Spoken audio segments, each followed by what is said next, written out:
I've got to think about this. I really did enjoy all these shows, so it's actually quite difficult. But I think I'm going to have to start with this one, because I did not watch. Wait, where the hell am I going to put you? Maybe I put you over here. The chat's made it different. I was going to put you in this corner, but now the chat's here. Maybe I'll put you in this little corner up here. I'm going to put you next to the light. So here we go. There we go. That'll do for now. So there you go. That's where they're all going to go. We're going to start with Urusei Yatsura. Urusei Yatsura 2022, because I've only watched. I didn't actually keep up with every episode. But all the episodes I watched, I had a good time watching. But I probably only watched maybe 6 or 7 episodes with a friend. We sat down and watched them. I thought it was a fun thing. I don't think it's, contrary to popular belief, I don't actually think it's a closer adaptation than others. It's kind of just its own thing, but it's got a good color and style to it. At first, I was not really like into the idea of like more. I was like, oh, well, we already got the 80s show, right? But watching it, I was like, yeah, I'm having a good time, just enjoying it. I think the ultimate problem is that the BBC didn't jump on the opportunity to do another British dub. That was my major complaint. If they had done that, maybe it would have got higher on the list. But they decided to be, just not with the times, and decided, no, we don't give a shit about anime still, unless we're trying to compete against someone else, like ITV. So they didn't touch it. Unfortunate, I know. So, yeah, I had fun watching the episodes I did watch. It's kind of interesting to see how they, like, contrast in, against the 80s adaptation, because they're both kind of different in the source material. I guess the new one's a little bit more fast, I suppose you could say. Good color palette though. They're definitely using the best of their digital wizardry, I guess you could say, to add lots of little effects on top of things, kind of in the way that David Production has in the past. Oh yeah. Yeah, also, actually, to be fair, one of the best things about the show is actually the opening. The opening is great, and maybe because it's like it's almost like set in contemporary. There's like also a couple ads too. When they're doing stuff that's a little outside of the boundaries of the manga, I actually think there's a lot of shine there. Yeah, the opening especially, the first one. I haven't actually seen the second opening, but the first opening was real bop. Really excellent opening. So yeah, that's what it's going to be.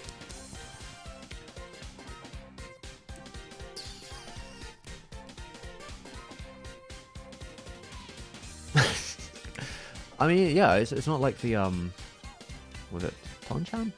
Yeah, I mean Ton-chan. Is that what you said?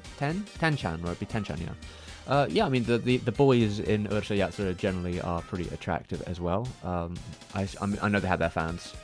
I think they're fun to watch, sort of bounce off each other.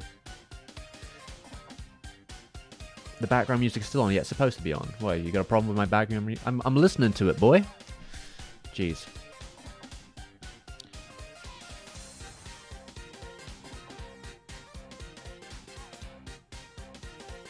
I mean, the other thing about the Urusei Yatsura 2020 is it's more like an anthology. It is not necessarily a complete adaptation. It's more just like basically like a best of hits. So if you're expecting like an entire re-adaptation, that's not really what they're going for. It's more just like flashes of stories they picked out that they want to do. So they kind of go in bam, bam, bam, bam, bam. But yeah, I mean, it's still Urusei Yatsura. It's still fun. Okay, this might be a choice because I didn't finish it yet, so I will put this in at number 9. It might start some controversy. Boom. Let's put it in. Ba-bum. Da-da-da-da-da. Move you over here. There you go. Like that. There we go. Chainsaw Man. Now, full disclosure, I was watching this with a friend also, the same friend we were watching them too, but, you know, life got in the way and I was making the Arno video, so I didn't watch the last couple of episodes. I think we got to, like, episode 8, maybe? I might have 4 episodes to go. I'm trying to remember what happened last. I enjoyed my time. I heard there was some problems with the production. Well, I've had many issues with productions with Chainsaw Man, which is Mappa's territory, right? But what I watched, I did enjoy at that time. Though I haven't read too much of the manga. I've read the first couple of chapters. I thought the way they did the first couple of episodes as an adaptation of what they chose to bring in and take away was an interesting sort of piece. You know, obviously when you're adapting for different mediums, you can make different decisions. I think it's been a hotly debated one. It's probably, I'm assuming, the most popular anime that came out this year. I've seen kind of the numbers. It's kind of insane how popular. This thing has, like, this OP has like 50 million views or something. I've never seen an anime opening that has 50 million views before. I guess unless it's like a very popular song in itself that just happened to be an OP. I guess I think that might have happened once or twice. But just on its own, being like an official upload from the anime channel, just, yeah. And also the ED changing, that's pretty cool.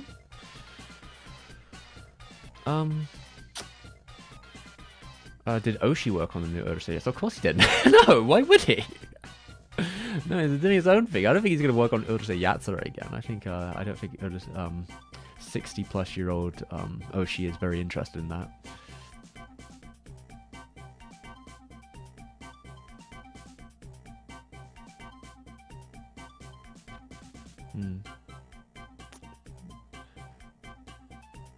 Yeah, Kabuni too. Yeah, I mean, I like the characters. I enjoy the way it's approaching.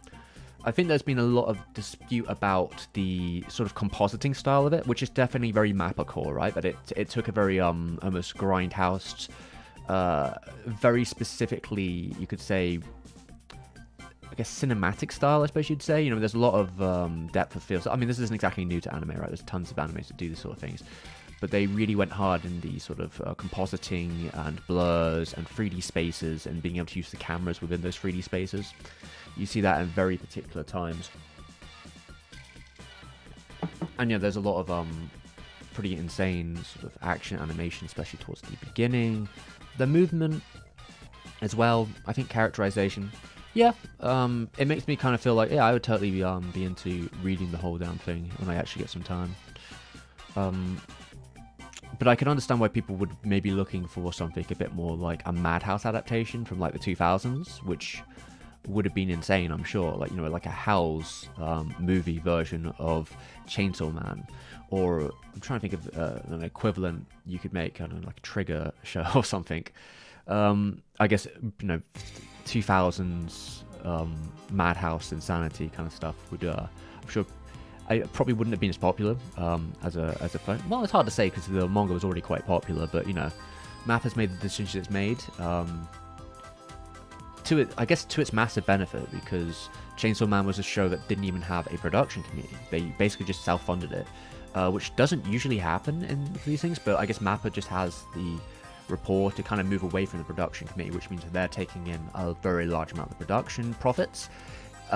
But even so, it sounds like they didn't give the animators enough time on the schedule, even though it's been in production for years. Which, great, yeah.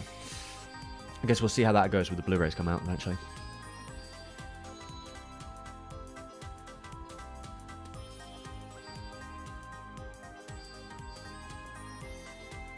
I wouldn't say cinematography. I mean, I could see cinematic, right? But there's a lot of like... I can see why they could say that it's emulating like cinematic things. Nothing new for anime, of course, but the way it does it, I mean, I think it has like, you know, that sort of off-color sort of palette, the sort of noise, the zooms, the blurs. Again, nothing new, but it really brings it to, I guess, the forefront, you could say. A lot of the compositing tricks are very specific in that. And certainly you could bring out that sort of grindhouse. I mean, even the opening, right? The opening of Chainsaw Man, great opening. Like all the film references from all the different films are picked out.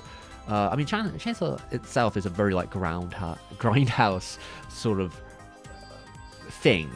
You know, I almost grindhouse devil man in some ways. And yeah, I could see why people might want an aesthetic that's even closer to what that would be in animation. And you know, the approach at sometimes, you know, almost some of that I think is probably rotoscoped. You know, it goes towards a very grounded presentation a lot of times. I don't care if you guys think it's higher. Again, I said, full disclosure, did not finish it. That's why it's probably going to be lower on the list. You know, if I'd finished it, maybe it'd be higher. You know, it's all about the compositing tricks and all that. But, you know, as far as things I saw this show, I enjoyed it. Everything in this top 10 is something that I thought was a great time enjoying.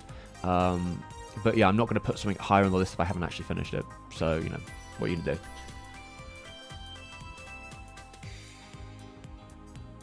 Yeah, I mean, you're going to see these effects everywhere. Ah, yes. Yeah, like I said, we did 100 movies the other week, as someone was mentioning there. I'm glad you enjoyed the video. Is it Matiso? I don't know how to say names. Yeah, I'm glad you enjoyed the video. that yeah, I'm staying away from movies for a little bit. I kind of moved myself out, but these things I just happen to have watched.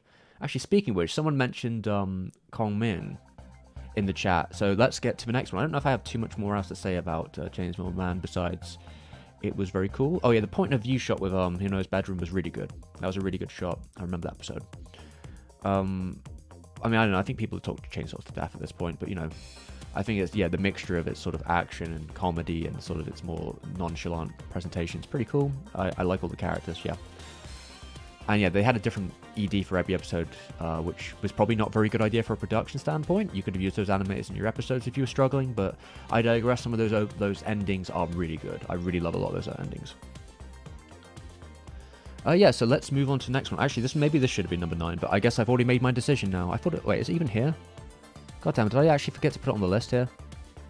Oh, maybe I got the chop. Oh, that's sad. I completely forgot I watched that this year. All right, so let's find a picture of that real quick. Number 8, I guess it's going to be Kongming, or what was it? Your boy Kongming. Sorry, Chainsaw Man. You'd be defeated by the master tactician of the Three Kingdoms, Kongming, or your boy Kongming for short. Maybe I finished that show, so it's going to be higher now. But though it apparently wasn't on the list before. I must have had it on the list before. I must have just completely forgotten about it or misplaced the image. But yeah, your boy Kongming is a very fun show, especially towards the beginning. I look forward to seeing more, to be honest. But I had a good time watching it. I think it's kind of funny to see the intersection between the Three Kingdoms and the music world. It's another music show. There's plenty of those, I guess, this year, but always is. Maybe your mileage again will vary on how much you enjoy the music. I think that you don't necessarily have to be the biggest fan of every track in it to kind of enjoy the presentation and style of taking the tactician skills of the Three Kingdoms and applying them to a modern day music production world. The opening to... Isn't the opening is like really interesting that the opening is... I think it's a cover of an international song turned Japanese. Some wild... She bang bang, right? Yeah, it's kind of an absurd premise, but I think it is a very fun show nonetheless.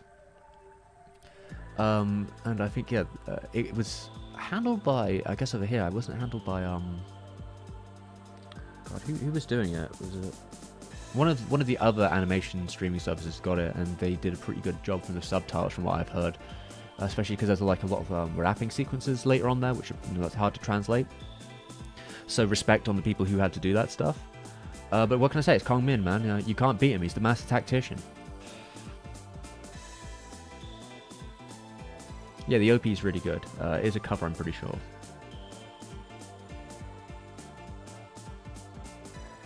Yeah, I'd probably say maybe stronger in the first half. I could probably agree with that. And that's PA Works, yeah. Yeah, I think it's a fun little show. Though I do think it ends pretty nicely, if I remember right. Especially the way things go. Yeah, it's High Dive. Yeah, High Dive, I think they could spend some extra time on the subtitles, it sounds, at least from what I've heard. So, respect to them there. I don't know if I have a huge amount to say about Kong, because I watched it quite early in the year when it was coming out. But yeah, I thought it was a very cute show, I guess you could say. Hell of style, that there was drip everywhere. So, like I said, Kongming, sorry. Chainsaw Man wasn't smart enough for Kongming. So let's move on to, I guess, number 7? I don't know. Wherever we are on the list, that's probably number 7. We may have more than 7. I don't even know how many numbers I got. So let's move on to the next one. Do It Yourself. Do It Yourself was an original series this year. I think it was from a smaller studio, if I remember right. There was some talk I remember earlier in the year that it was to do with Iso's productions of sort of Evangelion fame, and also Coil, or is it Denso Coil? Or Denso Coil? Yeah, Pine Jam's the one who did it. So we're on number 7, yes.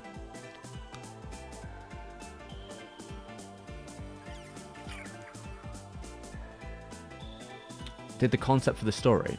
Yeah, because I forget hearing about if people, because some people were theorizing that the person running it was like a pseudonym. I don't know why they would have done that though. That would be very confusing why either someone who has much more capital as a name would remove his name from a series just for the sake of, I have no idea what that would be about. Though I heard he was somewhat involved. I think actually from a perspective of like compositing the story together, the colors, the art direction of Do It Yourself is really strong. Like they have that sort of burnt out, I guess you say, faded out image on the sides. They have an effect on all the line work to give it a more scratchy sort of hand drawn. And most of it probably is hand drawn, but they probably usually what happens is you bring the pencil lines for a process and they get cleaned up. Sometimes that's through vectorization, sometimes it's literally redrawn, depends if you're working digitally or if you're working traditionally. But the effects they've added to consistent all the line work look really nice. Color palette's really sweet. It's a very... Oh, someone subscribed. I think that's just YouTube subscribers. Thank you, Dinosaur. Now get it. Go. Shoo. Right, so... Yeah, it's a very comfy show, very sweet. And I'm not very good at DIY, so maybe it made me encouraged to be like, yeah, maybe I could do more DIY. In fact, today I have built two little tables I have built with my powers of DIY. Well, it wasn't very hard. It's fucking IKEA stuff. It's not complicated. I'm not building from scratch like they are. But I think, yeah, the dynamic of the girls, of the stuff they go, I mean, just even like the beach episode, really nice, really sweet episode. Some of the flashbacks too. I don't know. I think I had a really good time watching it for the most part. I think it ended quite solidly as well, with them all getting together and all that.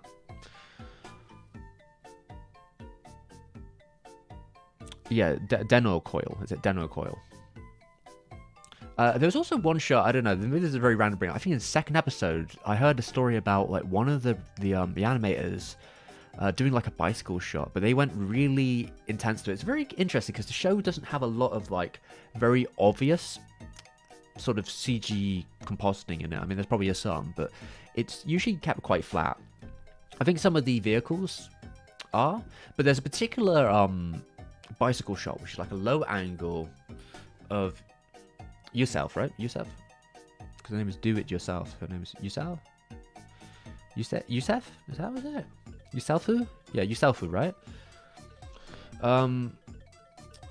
Yeah. So they did this shot where the animator went into Blender and created a 3D model for the character so they could then position the camera under them so they could have the shot of the bike from the side and the sort of shot of them under while riding the bike, and then they drew over it. And it's very impressive they went to that far to do such like a shortcut. I don't know if it works 100%. Some of the angling, I think, on the model isn't 100. I don't know if it carves. Maybe there could have been a bit more correction there, but I think since it's a short shot and it's very ambitious, I think it works for what it is. But it's very cool they went to that distance just for that kind of shot. And I think that kind of appeals to just the show in itself, that there is just lots of little attention to detail to help people approach and do things. The music is very sweet. I don't think it really ever drops. Like, consistently a very good looking show. And just pleasant. I was to say, I guess from this word, Yuselfu, watching the show, I was just like, damn, this girl, just like me, she has ADHD. Definitely this girl has ADHD. I was just looking at her approach, that just like constant wandering atmosphere and getting into accents from absent-mindedness. Some of their approaches to things, I was just like, damn. I don't know if that's intentional or not, but like it was really on the money as a sort of depiction of that, I would say. I suppose a little bit. Yeah, you don't really see the other side of it, I suppose. She seems pretty easygoing, what we've considered, but yeah. Oh, is it Yua? Yua Selrufu. Selrufu would be her second. Yua Surf. Okay. Yeah, I mean, congrats to them, because I think Blender's a really good move. I wish I could use more Blender. I should probably get into Blender one of these days, but I'm a Clip Studio paint boy at heart, so it's hard for me to really jump on Blender as much. But I think the grease pencil is such a great device, as well as having the ability to mix 3D and 2D so seamlessly. I should really eventually one day force myself to get down on it and get into that world more so. I think it would definitely benefit me in the long run, but you know. Maybe one day we'll finally get to it. I've been saying that for years. So.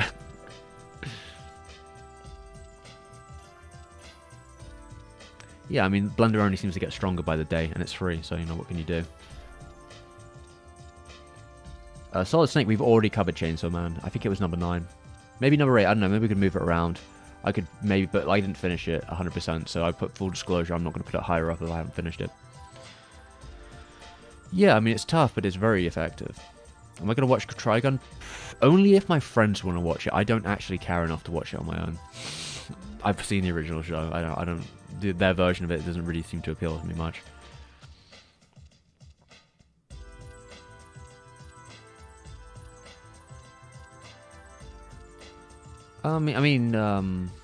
Tan-chan, yeah, I could totally see that. Like, it's about, you know, young girls sort of just making things together and trying to think the practicality of doing it.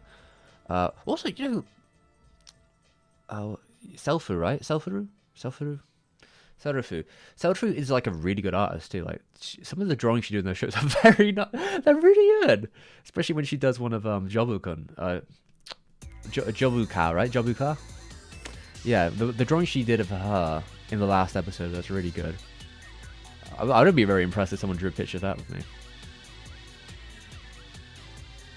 Yeah, I mean, I'm sure if I used it for a week, but you have to get to using it for a week and get comfortable. I'm so comfortable now using Clip Studio Paint that, like, to me, moving to Blender would mean, like, I would be moving to it specifically for a shot where I want to use 3D. There'd be no other reason for me to use it. Job Kochan, there you go. But yeah, I had a good time. I don't know if there's anything else to say besides the girl who does parkour. I liked her. I think she might be my favorite. Maybe, I don't know. Actually, all the girls are pretty fun. But I remember just watching the last episode and be like, yeah, that was good. You know, very sweet, very hit me right there. Yeah. I honestly hope they do more, but I just don't think it's going to happen. I would love to see more, but I don't think they're going to get a second season. But maybe I'll be proven wrong. I'd love to be proven wrong, quite frankly. So, yeah. I don't know if I got much else to say about it, but good job. That was terrible. Purin, yeah, I love Purin too. Look, I mean, Purin just needs to come to terms that she likes girls. She just needs to come to terms with that, and maybe in season 2 she will. All right, there we go. Rent a Girlfriend season 2. There you go. Yeah, I remember a lot of it. Apparently the anime community hates this or something, because they're dumb. Let's start with the hot ones. Start with the hot topics. Bad anime? No. Good anime. Excellent anime. I honestly don't believe... I just don't see it. I don't see how people can watch it and be like, this is a terrible show. Like, I don't know. If you got to season 2, you get the appeal of the show, and you're already in it. I don't even... How is this a spicy take? I honestly don't see it. Like, the anime community is brain rotted if they cannot see the appeal of this show, which is season number 6. I have not watched Bleach formally. I've only watched one episode of the new show, and I haven't seen it. It was written to be a hot mess. Nah. It's written very intentionally. Everything about it is written very specifically. The way the story of the character arcs move is very intentional, especially when you know where it goes later on. And every situation they get into, as ridiculous as it is built for the most ridiculous amount of tension for that scenario. I think it is a very, very intentionally written show. Now, you can say how absurd it is and how silly it is in situations, but that's kind of, I think, the appeal of this kind of dynamic. You know, the idea that you have to keep building on top of the roleplay and keep going. And I think season 2 actually has one of the best episodes I've seen of just a show like that. Mainly because I'm all about Sumi-chan. I think Sumi-chan is like an excellent character. From the perspective of what's going on in that show. Also that it's based around college students, you know, it's a little bit different from what you usually see. And the way the show is going to go, I think these are all things that really make it more, I guess I'd say unique than these kind of shows usually go. I mean, that they end up just like funding a film. That's going to be probably the 3rd season. But yeah, I mean, shout outs to Sumi-chan. She got a whole manga on her own, which is actually really good. I think it's on hiatus. But yeah, I mean, I don't know if I need to tell people the appeal, because the people who are going to hate it, I don't even know why you're watching a romance show like this to begin with. If you were instantly like, no, that's a terrible idea. So yeah. I don't know, I can't see the hate. How could you not get past... I'm honestly baffled by this. If anything, the first chapter or the first episode of the original series of Rent a Girlfriend is almost like a critique on the idea of trying to fill in your feelings of loneliness and dismissal emotionally with these sort of concepts and almost in some ways, I don't know if the show gets into it as much as it could do, but that is, his phone knows that he was broken up and then advertises to him a rent-a-girlfriend service. It's probably one of the most fucked up parts about it when you think about that. Your phone can really do that, though. Your phone can, like, pick up cues from things that you've done and then advertise services to you that they think will give you a short-term situation. And I think that there's a lot of cynical energy within the first episode about what it's trying to present. But obviously the show that it becomes is not about that element. But in the first episode, especially when it comes to the roleplay. But anyway, I don't want to get too much into season 1 because I'm talking about season 2. I think season 2 basically just builds off the relationships in the first episodes and adds more spice on top of it. And shout outs to the Sumi-chan episode was just really excellent. Them going to the aquarium, that was a very, I think that was a really great episode in like all regards of like what the appeal of the show is. If you don't get the appeal of the show, then I just don't fucking watch it. That's all I can say. There's no, oh my god. There's no cuckery in the show. It's literally... do people know what cuckery is? Look. There is a negotiation that goes on. You have to be in a relationship to get cucked, for one thing. And that doesn't happen until later. So, I don't want to get into that. This is, a rental girlfriend services. It was very different than being in a relationship like that. But I digress. There is a certain appeal to it. And I enjoyed my time with it. That's really simple as that. I think the discourse about it comes from a very, like... I think it comes from a very bad faith place, if I'm honest.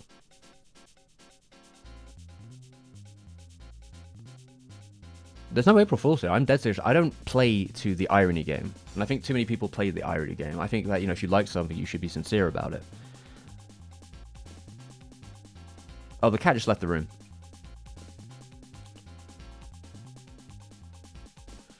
But anyway, yeah, I think season 2 basically adds on top of the first season, and I think that the way the relationships start to intertwine, because I think in the first season, a lot of it is trying to figure out what the characters actually emotionally, like where they are at, what they actually intend.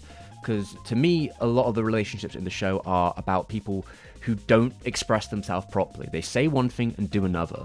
And the second season starts to bring more into you understanding actually where maybe these characters actually are, where they actually think, and what they actually believe, even if they aren't very clear with that. And that comes with all the girls. And yeah, I think it's just more of... I don't know, it's generally a pretty polished production as well. I think the second season looked better than the first.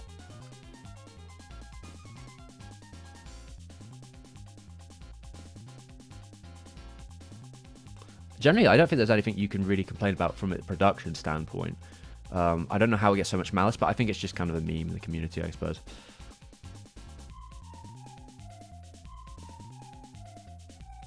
We've already done Urusei Yatsura.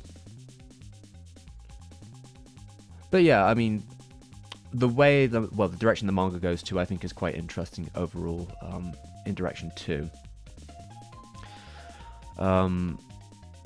Because I don't know if people know this. I don't know. Maybe this is a spoiler, but let's just say that all I say is like it's as the story goes on, it isn't about a rental service anymore. There's no rental service anymore in this. There's no paying, so you can take that as you will. But things do consistently. There's more drama and more fucked up stuff, and interpersonal relationships get more messy. Among other things. So yeah. Anyway. I knew people would maybe give me a little kickback on that one, but I don't fucking care. So, yeah, Mami is a very interesting character, but I absolutely detest her. She is, but it's in a very interesting way. I mean, she's almost like, if this was the equivalent, I don't know how to say it, but every time I watch the show, I think this, like, she's basically like the show's Griffith. She even has to stare. Like, the way she intentionally and tries to sabotage stuff, and the way she goes about it, like, she becomes the antagonist of the show in a very interesting way. Yatsura was higher than rank 11. I think it was 10, wasn't it? Saying if you unironically like Mami, that in itself is a very interesting position. I don't know what to say about that. Very interesting thing to look into, I suppose. No, I mean, I'm dead serious. Like, I wouldn't even joke about it. I think that, in a way, Mami is very much like Griffith. Even in the spin-off manga about Sumi-chan, you see a part of Mami that's really interesting, because you see her approach people in a way where she does not have to put up her performance. And that, to me, is really interesting. You see her in an environment without the main protagonist or any of the girlfriends, when she doesn't know who Sumi-chan is. And you see her in a cafe, and you see how she reacts when it's people that don't know who she is, and how she plays her game. And the game is really interesting to see how she manipulates people. She sits down in this cafe, some guys approach her, and there's a part of her at first that she's about to tell them to, like, fuck off or something. But then she doesn't, and she's like, oh, and she can see that she can use them. So she gets meals and food out of them, and she's doing a presentation, and she finds out one of the guys is done the same subject as her. So she kind of puts him into a position and asks her, oh, what do you think about this? What do you think of that? And then he just fucking writes it for her. And at the end, she's like, oh, I've got to go. And she just leaves. She takes her essay, she goes, she doesn't pay for anything, she doesn't give them any contact details, and she's gone. And she just played them all for 3 hours straight. And she's like, yeah, I'm done. She is, like, there. And that is a very interesting thing to see.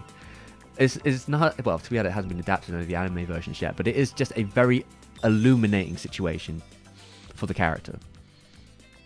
Anyway, I'll move on to the next one. I don't want to get, like, tugged down in talking about Rent a Girlfriend. Cool Tonight, I think, is really interesting in terms of what it represents to not only the main character, but to the audience, these ideas. I'm assuming most people have felt, I guess, the allure of the night, you know? When everything is quiet and the neon lights are out and you're alone with your thoughts, and if you've been somewhere where you can kind of take advantage of that and just sort of breathe, there is something really, you could almost say magical about it at times. Of course, sometimes it's very ungraceful. You know, I've been on enough nights out with friends to see the more ugly side of being on a night. I just feel like, oh my god, I fucking hate this. I want to die. I want to leave. Just, yeah, it's the uglier side of, drunken people on the pavement covered in blood and throwing up in the corner and pissing. Like, you know, that side is not great. So, like, that's usually the less romanticized side of it. But even in my prior times, you know, sometimes back when I worked a shift that went quite late, sometimes 2 a.m., I had to ride home in the middle of the night. And it would be a bit wet, but maybe it just stopped raining. And the neon lights were out, and I'd have some music in my ears, and I'd be riding my bike, and there'd be no cars on the streets, and the infrastructure was shit anyway. But at night, it was like I could ride without a care in the world. And even though I just finished a shift, it was oddly soothing to be in that kind of environment. Really nice. And I think the show really does a great job of sort of representing a sort of almost idealized version of the night and the allure, especially to someone who has never experienced it before. I think that is really, the show's really, really good at that. But it also shows another side of that too. And yeah, almost as like, this isn't, I'd say, dramatically different than other vampire media. I mean, there is a joke that came out years ago, you know, with like the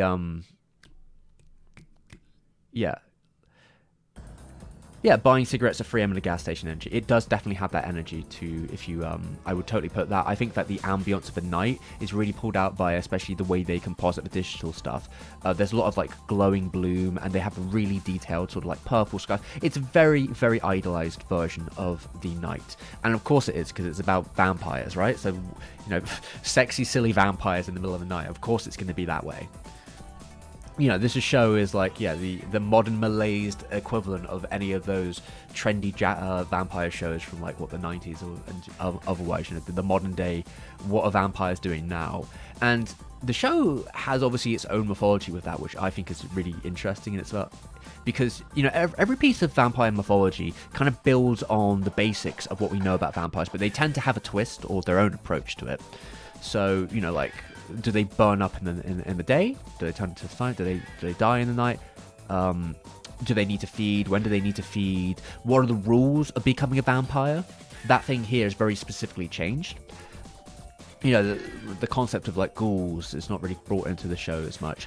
And also, I think this show really gets into the idea of how do vampires live. You don't tend to get into that as much. The idea of like, what do vampires do for money? How do they how do they get past their time and all this stuff. And I think that the show actually paints it in a, well, later on at least, in a more like, I guess, real, I don't know if I'd say real, but just in a more sort of ungraceful period of like how fucking boring it can be to live that kind of life. Not necessarily unknown, but the way it approached, I think, is interesting. Oh yeah, I guess the detective is hot too. Yeah, there you go. Mid but good? Mid? What the fuck does that mean? That's a ridiculous way of rating things. So you enjoy it? You mean you enjoy it? That's what you actually mean. Come on, don't be fucking. Oh my god.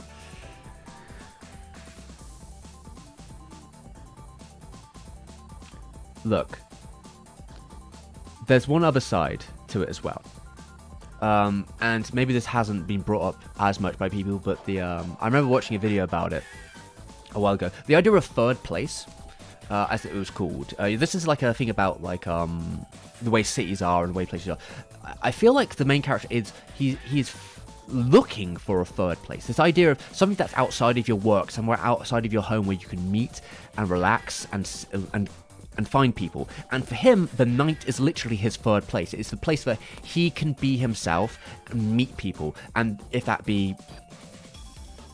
It's a bit more abstract because it's more wide, but they do have their places they meet and go, if that be the playground or whatever, or the apartment, or even just that one street that they keep passing and they keep meeting the same people. That becomes kind of like, I guess, like his comfort zone.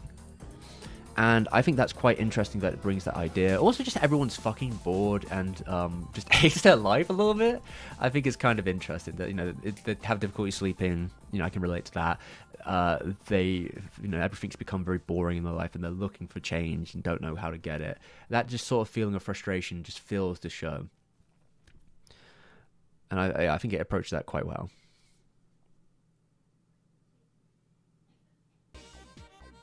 Yeah, I mean, with Dio, though, I don't think Dio spent enough time around to even, like, kind of posit these ideas, because wasn't he, like, asleep for most of that period, if I remember right? Because he was, like, in the ocean, right? He was, like, ahead in the ocean for, like, God knows how long, I guess, in some sort of form of stasis. But you don't tend to hear much about that, like, what he did in part 3, because, he's sort of in the shadows the whole time. But he was, like, having sex, I guess, with Pucci and other people. But yeah, just like, I don't know if I have much more to say, but I think it's not only does it capture that element, I think it is kind of sweet in its own way, and maybe in an unconventional way, but that's how vampire media tends to be.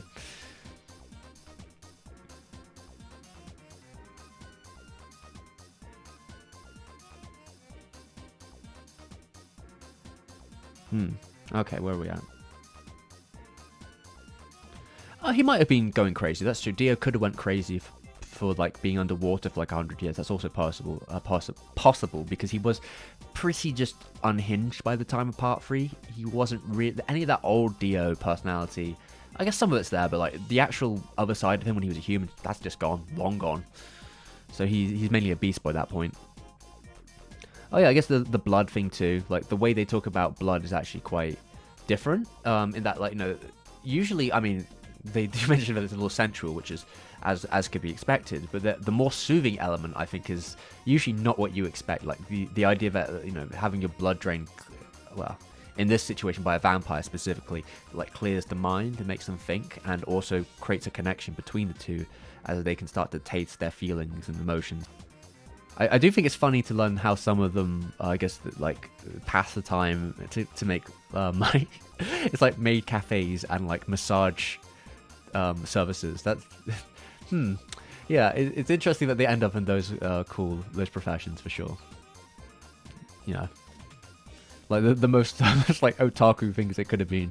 I wonder why that is, but yeah. This is also, I think, one of the more successful anime this year. I guess more on the web, maybe internationally than like. But yeah, I ended up watching Cyberpunk edgerunners. Specifically because I had an idea, and we may see this year. I don't know if I'll get to it or not. It depends on time. I had an interesting idea of a project about anime cyberpunk, and specifically, I guess, Japanese. It's gonna come from, we're gonna talk about Japanese history and Japanese cyberpunk and how that turns into anime. But here, I think, is a really interesting end note.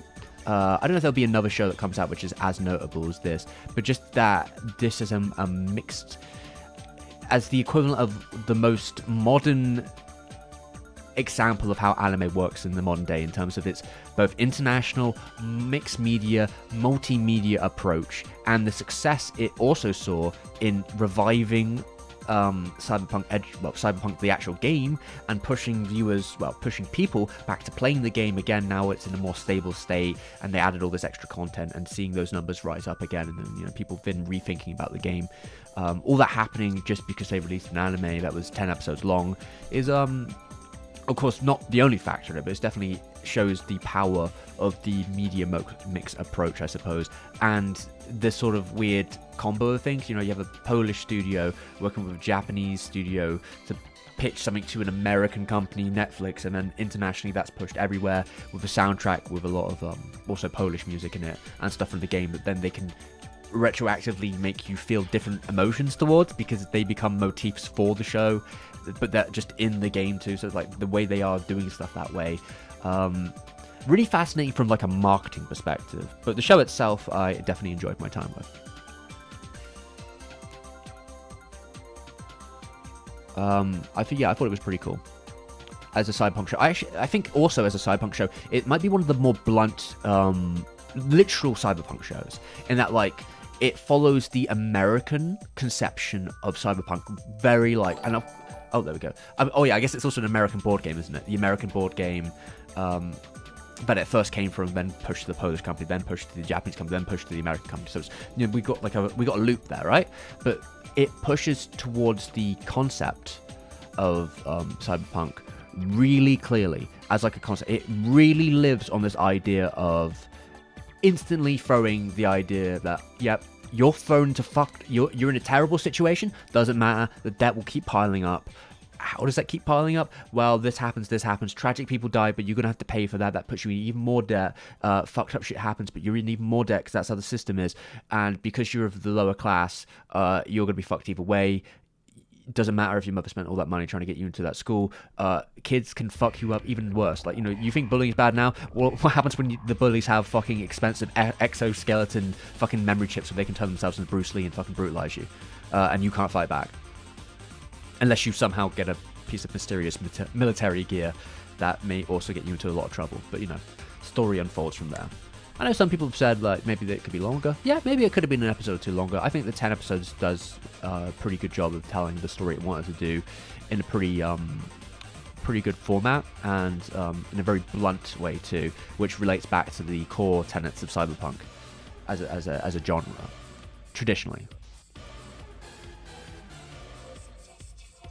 Fortune favors lady. I don't know if I've seen that. Probably not. I'm guessing.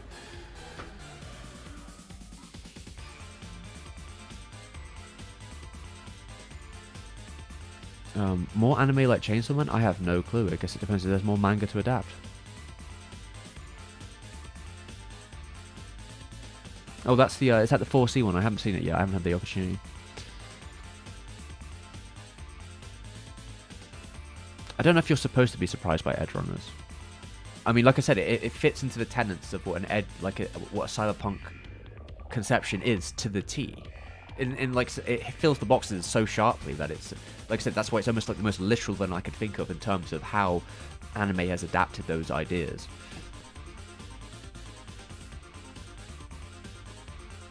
Trigger is not doing the new Trigon though. That would be Studio Orange.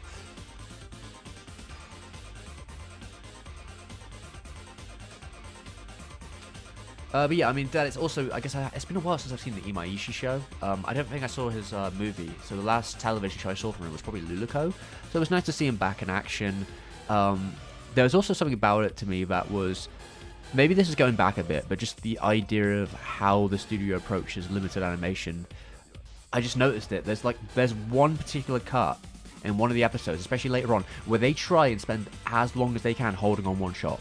They really bleed it out, and for the scene that it's in, it makes perfect sense. But just like that idea of the limited philosophy of Trigger and some of the other stuff they do that you hear about behind the scenes. I mean, there was a video done with NHK, I believe, where they went there and they talk about, sort of like mirroring stuff to save on animation. They want to make something flow, so you don't have to do half the frames if you flip them the other way. But just that specific scene where they just hold on David's face, really sharp, just like there, and then I think the only thing changes is maybe the blur in the background. They really hold it as long as they physically can on that one shot, which really goes back to its old Gainax days, I'd say.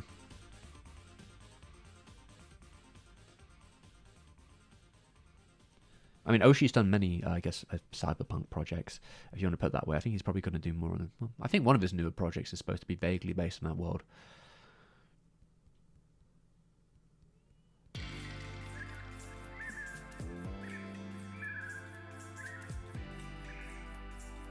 I guess new fans probably wouldn't be aware of stuff they can't buy. Yeah, I suppose that's how it works, right? Or things that they don't even know exist.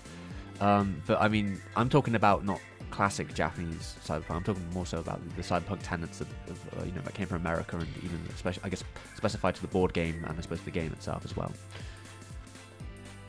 Because I think the way a lot of anime approaches cyberpunk is a little bit different. Especially if you're talking about the Shiro, his works tends to be more based around authority figures, which usually cyberpunk is not. In the American sense, like when you look at stuff like Neuromancer stuff, usually you're positioned in a very punk hacker position, or even when we talk about Blade Runner, you're in someone who lives between worlds. A detective who's like in between the phrase of high and low society at all times. He experiences all those things. So I suppose he is somewhat on a level connected to the police, but also separate because he's in a unique office, and then he leaves it at the end as well. So that's a whole other thing.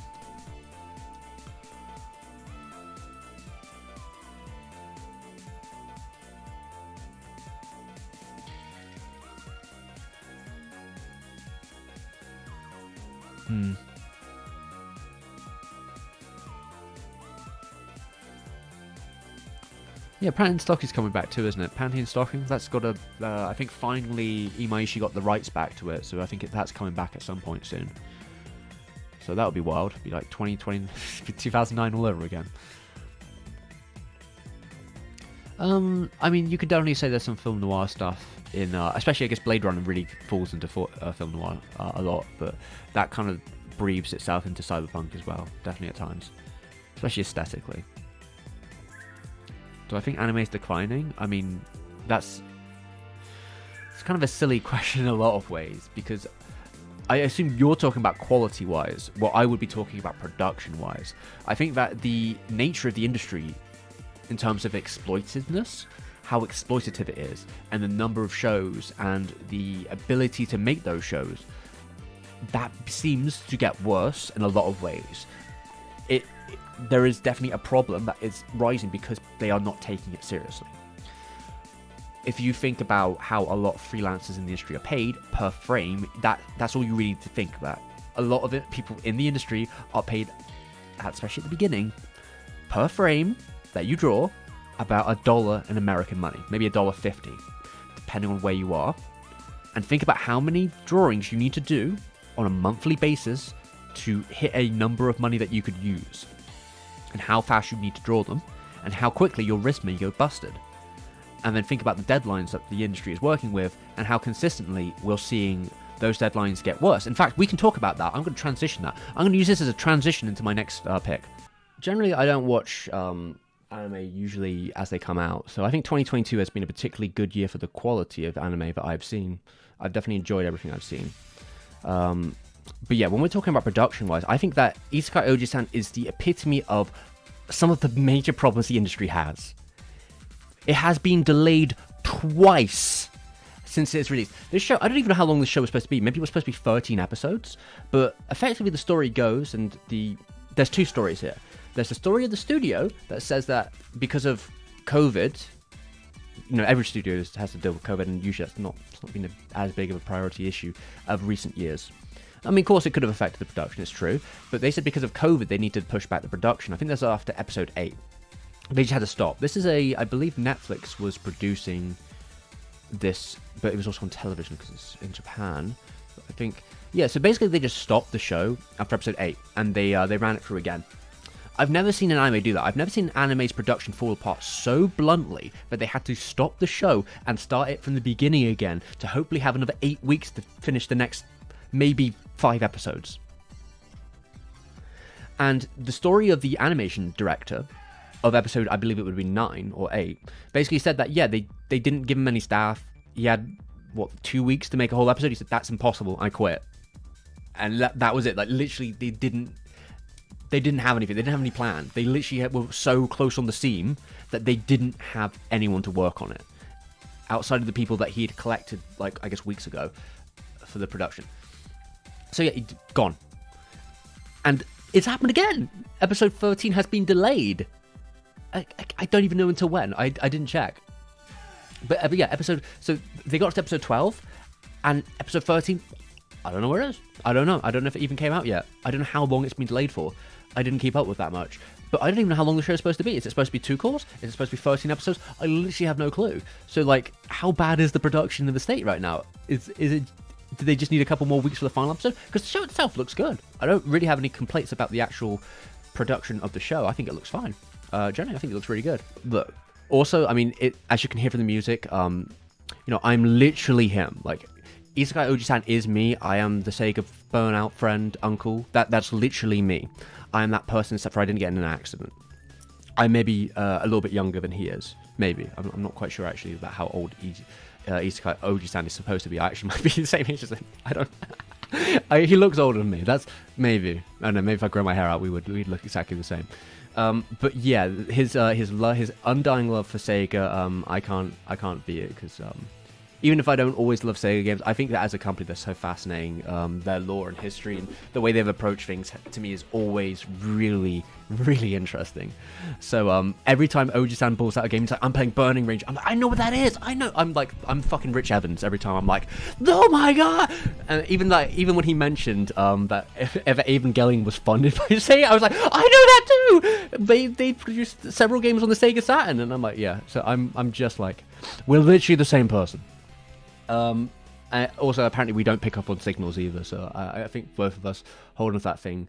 But yeah, I think I don't know if most people understand the premise, but that Oji-san approaches the world of going into another world like a video game, really specifically, and that's not like uncommon for a lot of these things, but he does it in a super very particular way about how he approaches video games. Oji-san has very specific methods about how he approaches and plays games, especially RPGs. Usually involves skipping all the dialogue and doing a ridiculous amount of training and other stuff. Like, he has very particular workarounds for how he approaches them, and he approaches this other world specifically like a Sega game. And because of that, he kind of misses out on a lot of the more social dynamic elements. The idea of making friends and party members. You see that happen slightly, but he doesn't really see it that way. His interpretation of these events is usually different, and I think he does, maybe, I don't know if it's intentionally or mentally, think of a lot of these people just like NPCs, and how he approaches that is really, literally that way at times. But yeah, like, the amount he gets fucked up is interesting, but he still has, I guess, some of the other powers. I think it's probably more interesting when he gets to the real world and it becomes a situation like, oh, I have ungodly powers, but how do you make money from them? How can we use these powers to actually make any kind of income where we don't have to deal with, like, authorities and police and other stuff, other situations that could make things more messy than we need to be. Because I think at that point, the powers that have followed through are more so the magical ones than the physical ones. Anyway, let's get into it. So yeah, I think the appeal of Isekai Oji, it's a funny show, and I think at sometimes a very relatable show as a YouTuber as well.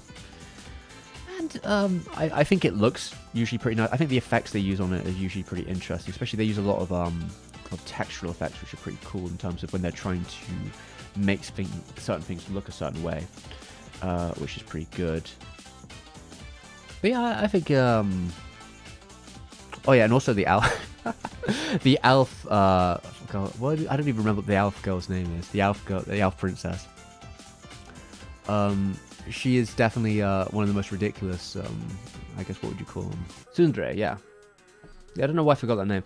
I mean, yeah, she's obviously like a tsundere in the very particular Osaka standard to, like, an extreme degree. But I guess it's kind of funny in that they mention in the show, right, that the popularization of that like trademark, that like the uncle kind of missed it, so he doesn't really know too much about those kind of characters. But then later you find out that he knows what Ava is, and is well versed with Ava, but not enough to really understand what this like a tsundere is. So those two factors, I suppose. I guess it's because he's got Oji-san is he's very literal, and maybe I relate to that in some ways. He's just very literal about what people say and what he assumes in good faith they mean. Yeah, he didn't really understand that he was, he didn't understand what it would mean to be in a situation like he was and what those signals meant. So he kind of approached it as like, oh, well, you know, these are just sort of NPCs or whatever, shrug. You know, I'm not really thinking about romancing them because, you know, I assume that Isekai Oji-san, seeing what he's played in the past game-wise, I don't know if he's much for, like, playing romantic sim games, so I feel like he is the kind of guy who skips over dialogue and is in it for more action-based games or platformers, so that he is probably the kind of character, kind of the guy who would approach an RPG without worrying too much about, like, romancing options. He'd probably just avoid it unless there was some sort of bonus sword in it for him. I am an Oji-san, it is true. So like, I'll give you that. Is he ASD? Probably ASD. I wouldn't be surprised if Oji-san was ASD. No, it's definitely a possibility.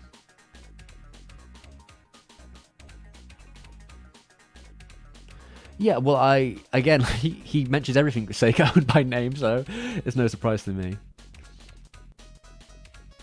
Doesn't seem like episode 13's out yet. It's probably been, I'm guessing, delayed indefinitely until it's done. Which, yeah, also the subtitles. I don't know if anyone knows this, because I don't think it's gotten an official English release yet. Because usually with, like, Netflix stuff, right, they wait until the whole show has been finished, then they, like, dub it and sub it, and then they ship it everywhere. So it might take a little bit more time for it to actually get out to people. I assume when episode 13's done, you might eventually get an English release at some point, officially.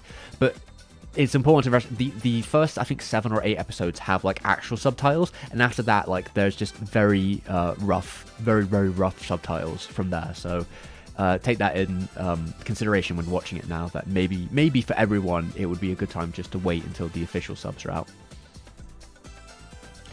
But yeah, nice one, Isekai Oji-san. I enjoyed. The first 7 episodes are on Netflix? God damn, yeah, so that's probably the part that's already been subtitled. Wait, Lenny, do you mean Japanese Netflix, or do you mean worldwide Netflix? But, I mean, yeah, if you can watch it, watch it. Great fun. It's a drawing tablet. I don't know, it was in my hand. I don't know, I'm playing with it, I guess. Oh, worldwide. Oh, that's sick. I don't actually have Netflix, but I'm glad people can watch it because it's a great time. I just hope they get the next side of it out soon enough. Going to be Mob Psycho 3. Let's put it there. Mob Psycho 3. I actually watched that only recently. I wasn't like, you know, I wasn't exactly really like I wasn't here like, oh, I'm hyped to watch more Mob. I'm hyped to see more. Yeah, I'm gonna watch Mob. But I wasn't really feeling that. I've enjoyed the first 2 seasons plenty, but it's been so long since I've seen them. I just wasn't really thinking about watching season 3 when it was airing. I was just like, I can't be bothered to watch that week to week. That's going to be annoying. So, like, in passing, I think one day I woke up and I was like, I want to watch something with my breakfast, you know. So I was like, what am I going to watch? I was like, I guess Mob Psycho's almost done now. I could probably give it a go. And I started watching the season, and yeah, it was great. Legitimately, it might be my favorite season of all 3 of them. I think it's really just the way it, like, this season, maybe more so than what I remember the prior seasons, it really takes the core situation that Mob is going through emotionally and ties it to the action. Where, like, prior seasons, the action can kind of be tied to Mob, but usually in sort of more, like, stapled fashion. I always kind of enjoyed the more slice-of-life elements of the show prior, like when you're just hanging out with Mob and you're just doing the misadventures with Reagan. You know, I adore Reagan as a character, right? Yeah, anime equivalent of fucking Better Call Saul, right? But yeah, there's something about season 3 where, like, all those things, they kind of come together. Like, his overemphasization on his confidence becomes then part about the cult and how the cult rises, and then it becomes about how that sort of twists and connects to him, and that whole situation becomes, like, you know, quite serious and focused quite fast. But yeah, it all comes back. It all comes back to those characters and to that, like, the relationships Mob's having and his emotional journey. And then the ending too is all comes back to that again in a way where it's not just like, oh yeah, evil corporation-y people, they kidnap your friend, or hey, this dude, he's really tough. Do you know this guy? He's like the evil organization's head dude, and you're gonna have to fight him. And Mob's like, I don't even know who this person is.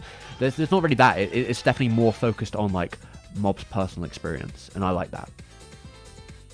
Yeah, the Dimple episodes are really good. Also, I got to give shout-outs to the Alien episode. Holy shit, that Alien episode was like Space Dandy came back. I was like blowing my load. I was like, what? Like the way they approached the episode and just like the unorthodoxness of how it goes and how it ends, that was just like another episode of Space Dandy. I was like, shit, it's been like 7 years, maybe 8 years now. God, fuck it, maybe 8 years? Yeah, probably 8 years, right? 8 years since Space Dandy, and Bones suddenly out of nowhere gave me an episode that reminded me, brought me back to that time. And I was like, whoa.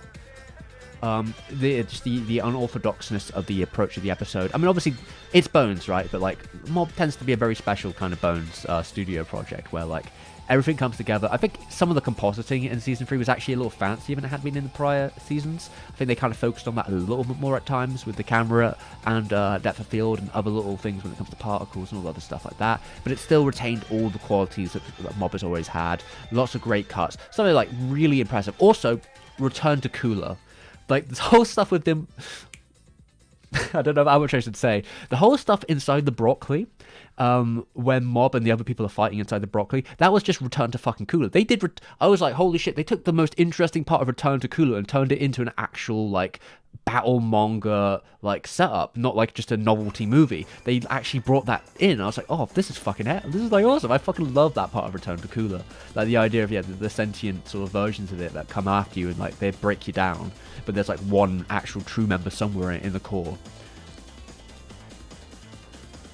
But yeah, like, I think, especially, I mean, it was actually the ending. I double checked it, like, with the manga. So unless they're going to release a Mob Psycho movie, that was actually the ending of the that was the ending of the manga. Like, the ending episode is the ending of the manga. The way it came full circle, the way Mob has really moved on, it was wonderful to see. I really, really enjoyed it. More than I expected. I thought I was going to kind of be like, yeah, that's cool and good, and I would be watching it casually. What actually happened is I got really engaged very quickly, and I ran out of episodes, and I got really angry. I was like, fuck, I ran out of episodes. I've been watching 2 or 3 of them a day, and I'm like, shit, I've caught up. I was like, fuck, I have to wait like another week or 2 for the last 2 episodes.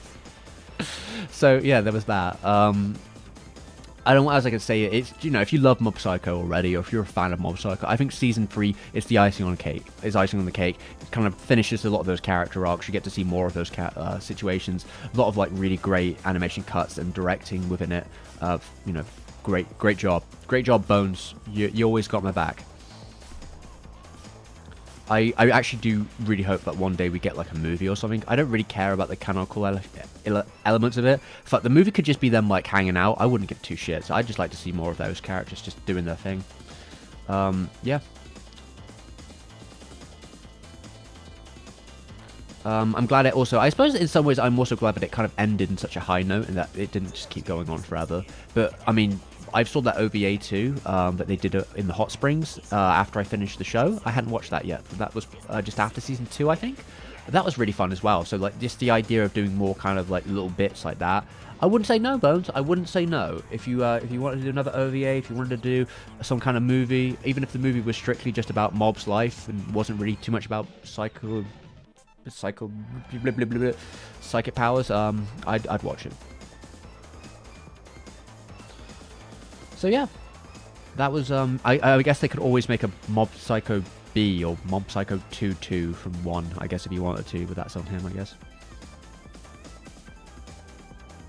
Yeah, I think it totally was really good as bringing that character a little bit more to the forefront and him, like, kind of figuring out his, like, thought process in terms of how he was working on the job. And, you know, you've seen that change between those 2 seasons as well. Yeah. What else could I say about it? I don't know. I'm trying to think if there's any other particular point. Alright, fucking Mob shirt. I hope it gets more monkey shirts. That was funny. But yeah, cool. Let's move on to... Okay, so... Like I said, I have miscounted, so actually that was number 3. We did honorable mention and this is now the top 11. I lied to everyone. I'm sorry. This is actually a top 11 list. I did not watch the latest Gundam show, so I can't say. So yeah, I lied to everyone. Which is actually, unless we have a zero, which is just like the best show of all time. I don't know. You could figure out what I mean by the end of this. Yeah, clickbait. I'm sorry, I put one more number on the list than you would have. You would have saw. But I don't know. It doesn't matter. You can pretend number 10 is an honorable mention for all I care. Yeah, I'm doing that. I'm the nostalgia critic. I do it for... No, I'm not fucking going to that voice. That voice is going to destroy me. Yeah, I go one step further. Whatever, fucking loser. Brilliant show. A Ryan Gosling show. Yeah, I don't know. I don't... there are ways I relate to Gojo, but I don't know if I see everything in him. I suppose I see some small elements. It's not the same as some of the other characters. I appreciate the way he approaches the situations, though. Yeah, I had a great time watching not Bocchi. We'll get that later. Dress Up Doll. Yeah, I had a wonderful time. I think they were characters that really played off each other very well, and also just seeing a lot about what the mangaka, what she said about the series. I think it's really, really interesting, especially as a way to read it, where the inspiration of the show came from her experience of knowing a friend, or a friend of a friend, who she got married and was told that she basically needed to quit doing that cosplay stuff. And then that kind of thing, that now they're married, she can't do that anymore. And that, like, her hobbies and interests were basically not respected. And that was, like, a common affair for a lot of people that they knew or had heard of, you know, from friends of friends. And that she wanted to create a show about a relationship between two people who would nurture their interests and not basically squash them. And that they would support each other's interests and, like, you know, have a positive relationship, a healthy relationship, and show that those interests are not things that are just things for kids or just things that you do younger, but you can have interests and hobbies or even passions your whole entire life, and it's a good thing for you to, you know, support that in a partner.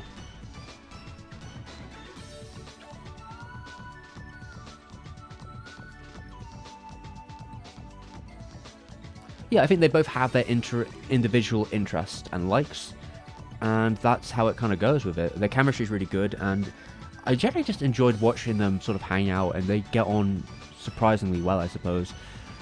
The way they the way it was set up too, I think is kind of interesting. That Gojo is like such a I guess Sigma, that he never made any friends. But he made like so little friends because he was focused on his craft so much, or he was just kind of like an awkward guy. He's not necessarily like a socially anxious guy, as we'll see maybe later on the list, but he's someone who's like so focused and maybe insecure about his interests, and he's kind of a lot in his head that he didn't really get very good at like making friends and such. I think it's hard for me to put the words on. I remember just being very into the series, but I think those elements, especially what to me, there's another side of the show I think is also very interesting, because there's a lot of ways you could kind of look at it.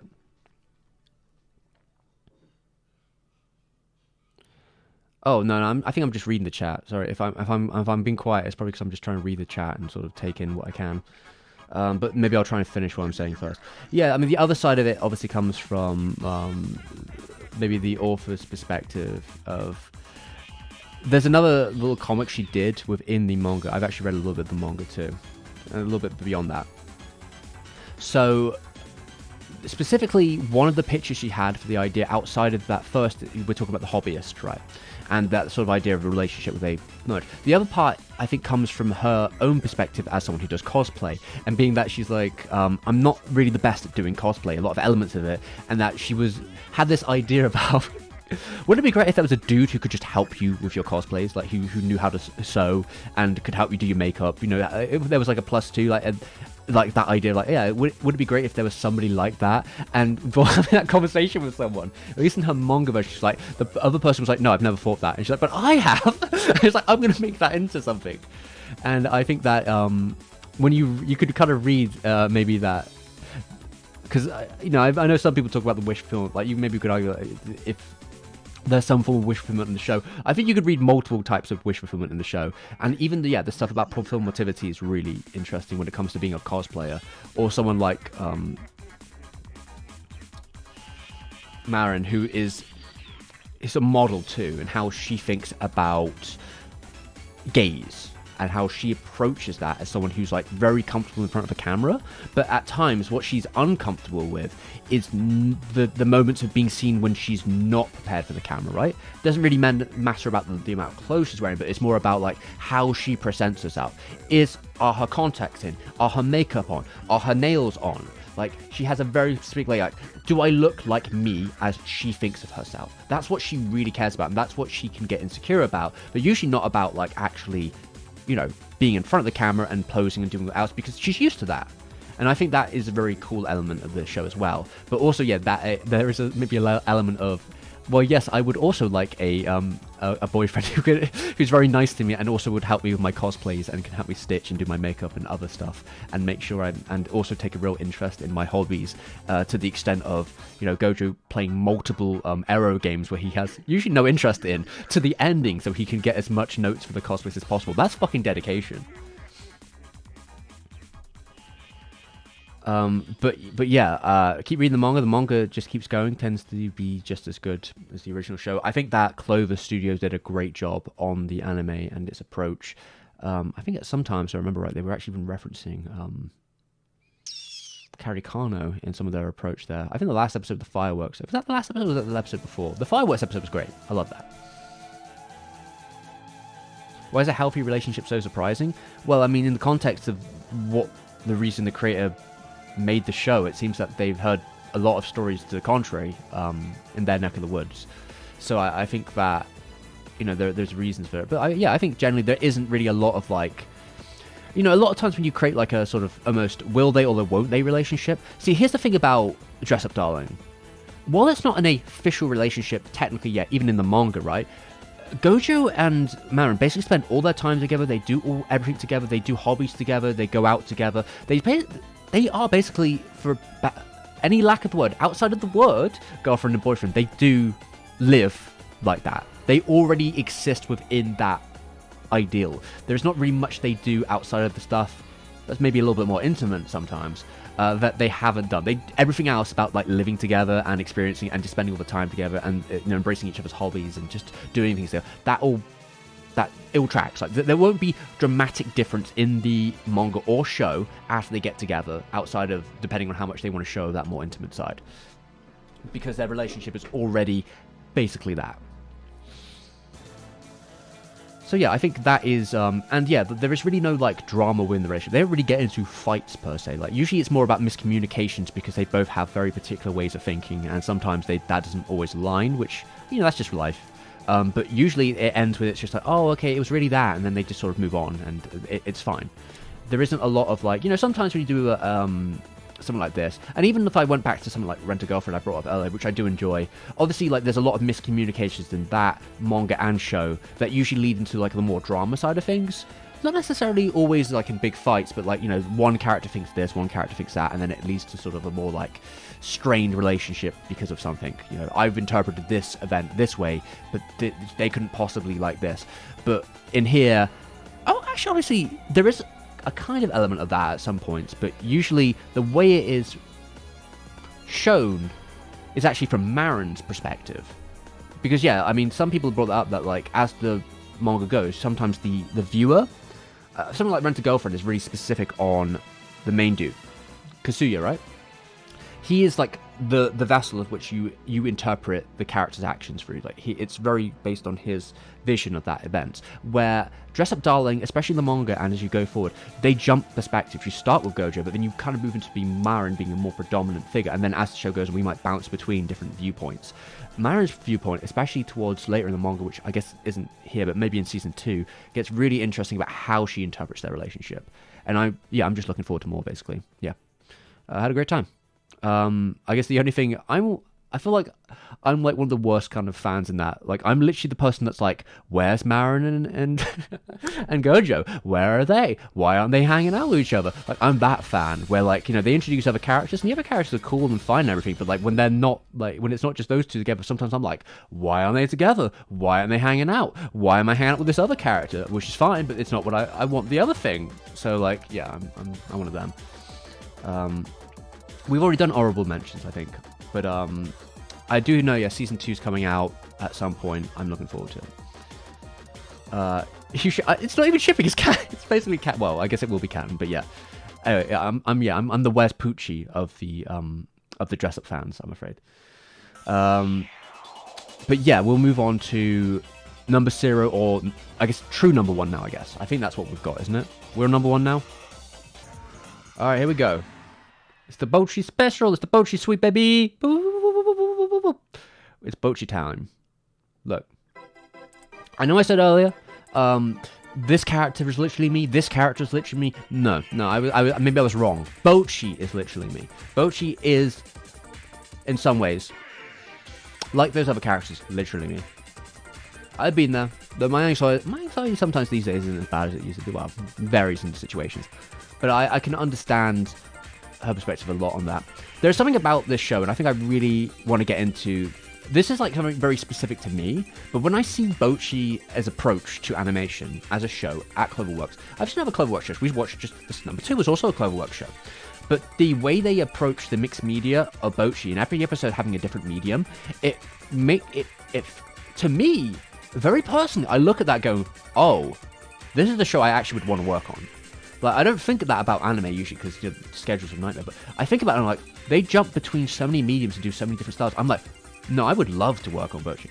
That's literally something I've never really thought about with another anime to be like, oh shit, if I was given the opportunity, I would do one of those weird fucking cuts. I'd fucking kill. I don't fucking care how bad the schedule is. I'd be like, all right, I'm in it. I'm in it to just be in Bocchi. But yeah, outside of that, outside of the very personal element of me being like so invested in every different style of animation they've used in every episode, and being like, that is so interesting. You know, when they went sprite animation, they went into stop motion animation, they went into CG animation, and then they went into just using live action props and stuff like that. Anything that you could think of, they decide to do. That is, and then they use in very specific ways too. Yeah, the 3D. I mean, the 3D in Bocchi was that was a great bit. But like, I almost in some ways like that you look at the credits for Bocchi, and you see what you see is a list of usually indie animators. Like, they just get people from outside the industry to just do these bits. I don't know where they find them. I don't know if they just DM them on fucking Twitter or something. They just find very interesting creators and go, I guess they just go, hey, do you want to do a thing on Bocchi? And they go, yeah. Because I guess I would too. I would be in the same boat with that. I mean, yeah, and there's so much I could say about it. I think that a lot of the music sequences in Bocchi have been great. There's an episode called, what, it was episode 8? I can't even remember. There's an episode when like Bocchi goes hard, when she starts playing that riff when they're almost bombing, and I was like, damn. Unbelievable. I remember watching that like 10 times in a row. I was like, what the hell was that? Yeah, I mean, there's definitely an anthology animation kind of approach to that, which I really appreciate. And I've heard as well that, like, the original creator, the original manga, she spent a lot of time kind of being quite invested, I suppose, in like, the fashion of the title. Like, the characters are very, like, appropriate to the fashion of where they are. Like, I'm pretty sure it's Tokyo, right? It's Tokyo? But, like, yeah, the fashion brands, they're very on point for, like, what young girls of their age would be wearing fashion-wise, and that their fashion sense kind of reflects the characters quite well. But yeah, there is definitely that element to it. Bocchi's a joy to watch as an adaptation. I mean, to be fair, a couple of my friends have actually released videos on Bocchi today. Maybe I should link those. You know, Cynic Clinic and I think is it the Weeb Crew? Whatever the fuck they call themselves these days. I don't know, maybe I'll link them in the chat at some point. But yeah, I have some friends who've made videos, and I'm sure they've made similar points about the experiential elements of it. Like, the animation when it comes to the music is usually quite rotoscope. They're usually quite grounded, although there is that one scene with the parody. But, oh yeah, I guess there's another element. There's so many elements to this. A lot of the musical bands in Bocchi are actually based off real Japanese indie scene bands. I think that might be missed on a lot of people, especially like the drunk bassist girl. God, what's her name? Her band is like based entirely off one really specific reference. I can't even say the name because I think their band name is like a bunch of numbers. But yeah, they're like weird psych psyche stuff, and that I think that's like the one animation in. Thank you, subscriber. Yeah, I think that's the one animation in the show that is specifically mind-altering when it comes to the music performance. Usually, when it comes to Bocchi playing, they keep it quite rotoscope, quite set, but there's like some nice little motions there. It's usually the directing that really hits it. They spend a lot of time moving the camera and jumping and cutting, like it's a live performance, like what you would do usually. Is you're moving around the band and hitting to the beat of it in really specific ways. And I think that's really key here. If you're going to do rotoscoping in a live performance like that like it's fine and good, I suppose, to have it look, to play to the beat, right? So the notes are playing as you see it. But if you keep that flat, it might get a bit fucking boring. You need a little freshening up from time to time.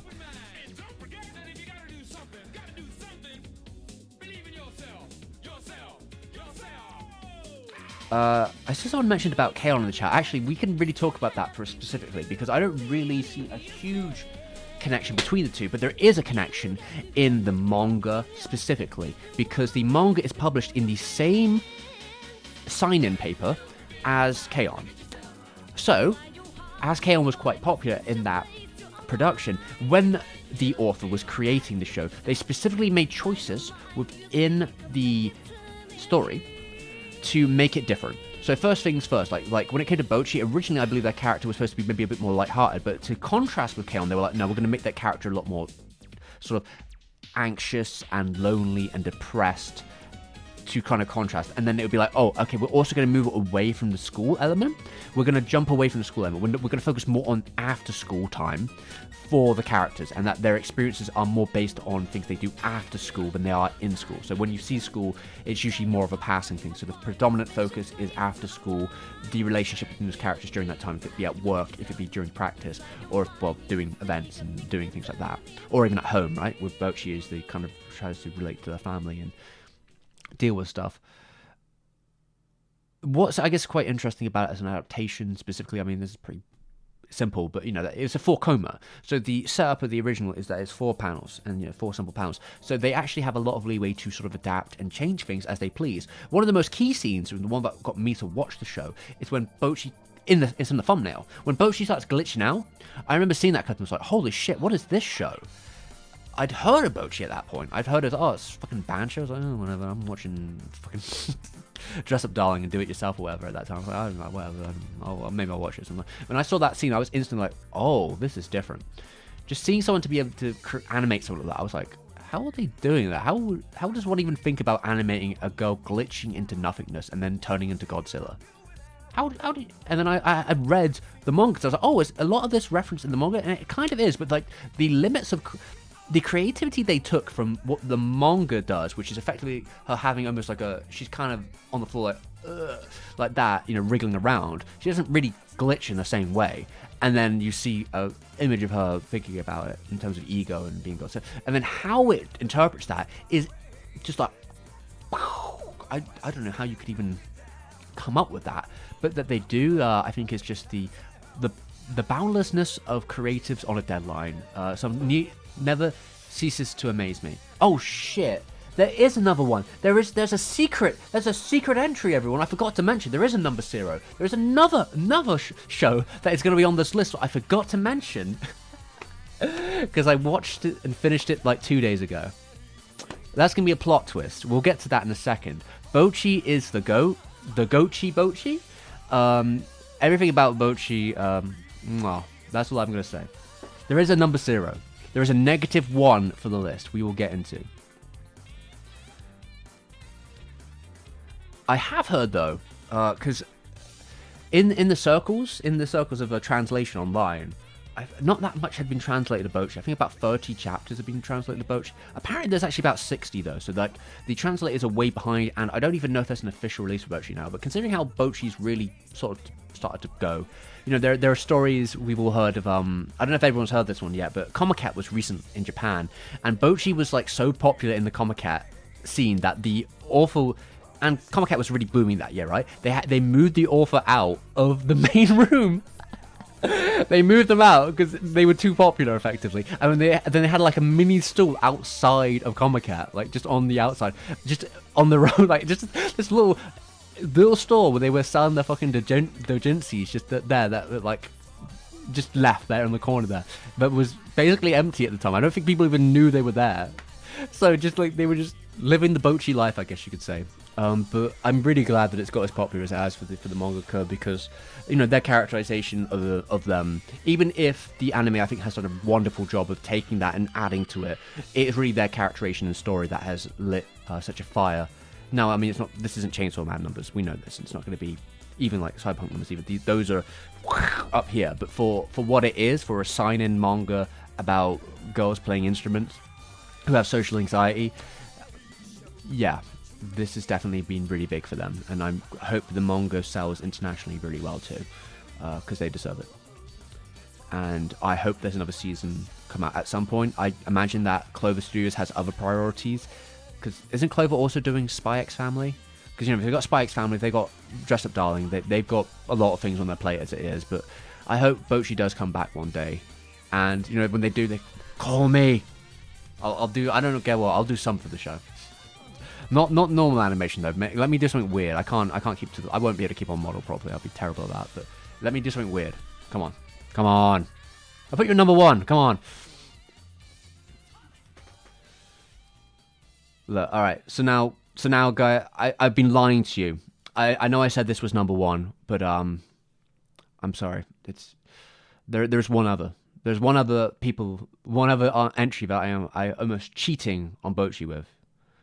So, now I need to find a picture of it, because I almost forgot myself that there is a secret lover affair going on in my life. And technically I haven't been able to finish it just yet, because the last episodes haven't been translated properly yet, but I've watched 13 of 16 episodes of the thing, so take that as you will. But I did watch some of the untranslated episodes too. Let me add it in. So here we go. Number 0, the secret entry, the secret Solid Snake. This is the true ending of the list.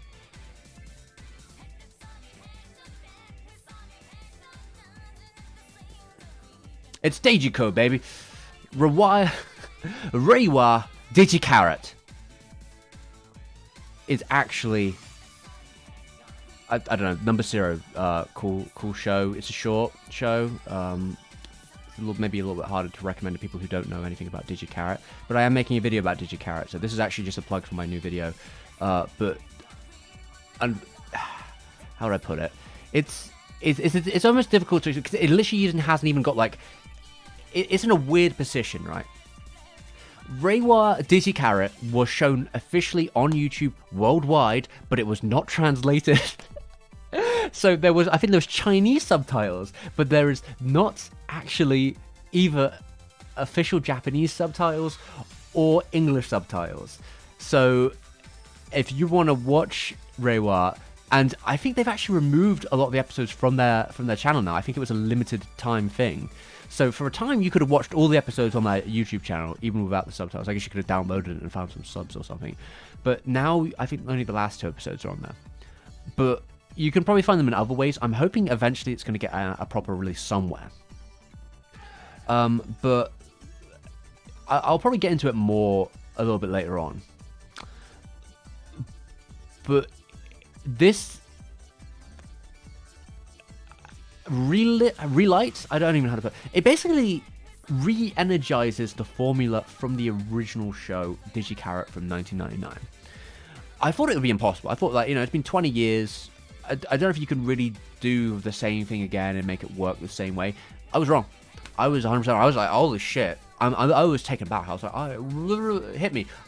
Once again, Rich Evans, like, I know what that is. Oh, and it was making all these very specific references for me as someone who's spent, you know, weeks getting into Digi charat. Well, I've been watching the show for a little bit, but kind of do my research, right? And like, it kind of was just like, here's all the stuff, and I was like, I found that out the other day when I was researching, actually. So it was just like, I know that. And then how it mentioned it, It's a 3-minute anime. The original director returned. I don't know if anyone else original. I guess the original creator of the characters returned to do some of the illustrations they based the characters on. It's actually a different studio. Usually Madhouse, for the most part, has done most of the adaptations, but that's obviously not happening anymore. But Sakurai, as they call him, he came back again. He's done pretty much every adaptation of Digi Charat, and I thought, yeah, I had a really great time watching these 3-minute shorts. It brought me back, and I think they captured the energy of the show for a new generation, I suppose, in some ways. Some of it's more modern, some of it kind of plays back to the original, so like there's stuff for the old hardcore fans, definitely. But I imagine you could kind of come into it and just sort of play with it either way, just because of its sort of sporadic energy of it all.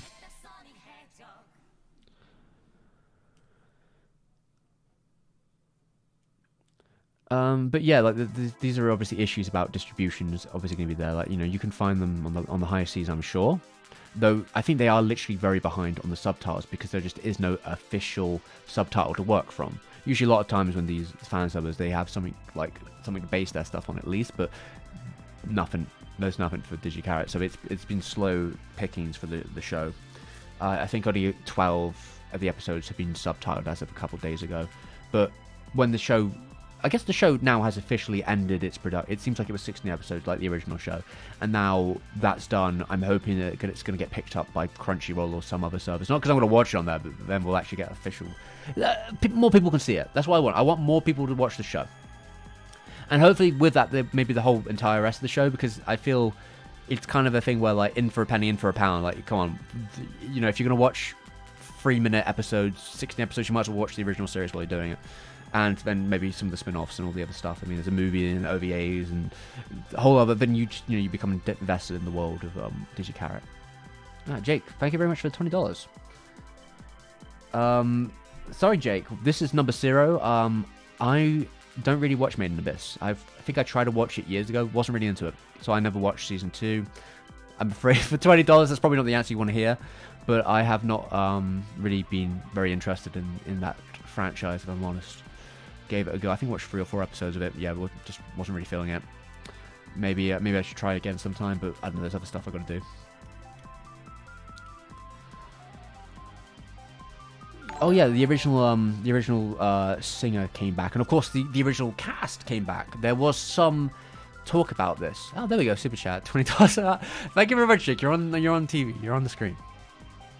Yes, so the original cast came back, which was a point of contention for a little bit, because in 2008, Broccoli, who are the company who owns Digi Charat, who created Digi Charat's mascot for their brand of stores called Gamer, literally Gamer, they have a store for gamers, by gamers.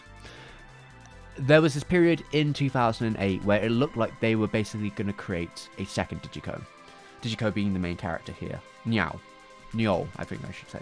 So they got a new voice actor. They had a slightly adapted design that had different eyes, different slight changes in parts of the design. Real cat ears instead of a sort of more cosplay effect. The maid outfit was changed slightly. It became, I think, more black and white instead of blue. The eye color does change. So there are minor changes to the design, minor changes in the contemporariness of the art style at that point. Things were moving from the early, I guess, late 90s sort of designs that the original creator had done. So something where she was, where she was contemporary now, and other designers as well. I don't think that thing was actually taken in very well by the fans, because effectively the voice actors for these characters, they are the characters. I don't know if you can really put. If the mangaka and original design did sort of create the personalities of the characters, when it comes to them in animation, they are them. There's no way around it. Like, they perform the songs, they do the character, they make the sound. It's hard to envision the characters without them. And because of that, eventually they do come back. And in a nice, I guess, gesture, this is Broccoli, I think, and the people behind them who were doing this, they approached it in a very smart way. So what happened was Digico 2 became canon and became a different character who had transformed into Digico during a period in which she was not on planet Earth. So there's a weird metagame between fan reaction and how they react to it, and that the new voice actor who came in is still part of the cast. but plays a different character now. So they didn't throw them under the bus. They figured out a way to make it part of the franchise and move it on in a very Digico way, Digi-Charat way even. But the franchise itself doesn't necessarily have a long continuity. I'll probably get into it all when I make the video. I think the world of Digi-Charat is wonderful and interesting in its own right, and the behind the scenes of it is somewhat even more fascinating because of how many things you can look into about how a company approaches anime, but also how an audience reacts to it. But it's a fun show. Every episode's 3 minutes long. You're not missing much by like spending time watching it. I think one of the more interesting things for me about the show is how it approached the contemporary scene, because Dejiko starts the sort of thing. The original show is set in Akihabara during 1999. This is a very early period for Akihabara becoming what it became as the otaku mecca. And that's part of the show, but, you know, things have changed a lot in 20 years. And while the setup is still the same in this show, they do start approaching things like isekai. That was something that was, you know, a really easy hit for Dejiko, I guess. But, like, how do these characters approach isekai? And I think that was a lot of fun to see. It's also worth noting that Dejiko already went to a different world in the year 2001. She is probably more versed in this than other characters, because in 2001, because of the nature of this series, and basically every spin-off is a different continuity and different thing, so they throw these characters into all kinds of situations.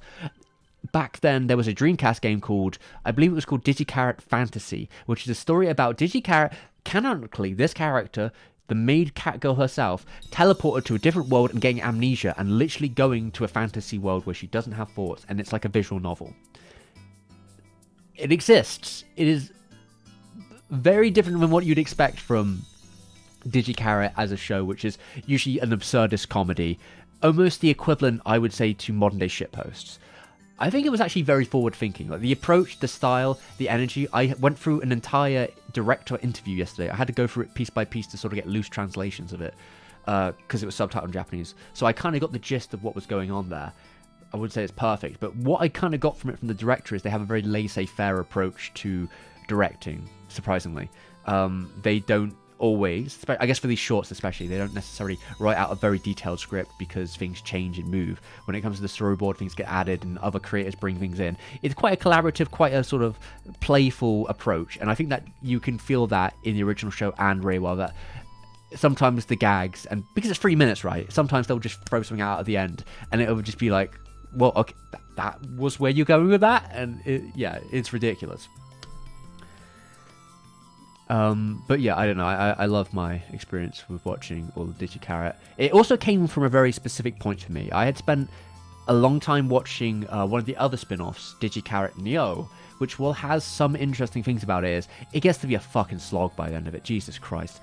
There's not even like proper subtitles. There's like really bad subtitles for the last like 30 episodes, and Jesus Christ, it was suffering after a while. Just because, yeah, I think the approach that show takes with the format is very different at times, and sometimes, especially towards the end, it's losing a lot of steam. But coming back to this it was like a completely different world. I watched it all like at once. I think I watched it all the same day. Just the whole thing, just went right through it. Which I guess isn't so hard when every episode is about 3 to 4 minutes long, but I digress. Number zero, Digi-Charat, reiwa. If it sounds up your alley, you may want to watch the original series first. At the very least, maybe, but I guess you could just jump into it and see how you feel about it. Well, I guess it wouldn't be the craziest thing in the world. So yeah, there you go. That is my top 12, 13 entries, I guess. I think we ended up with 13 in the end.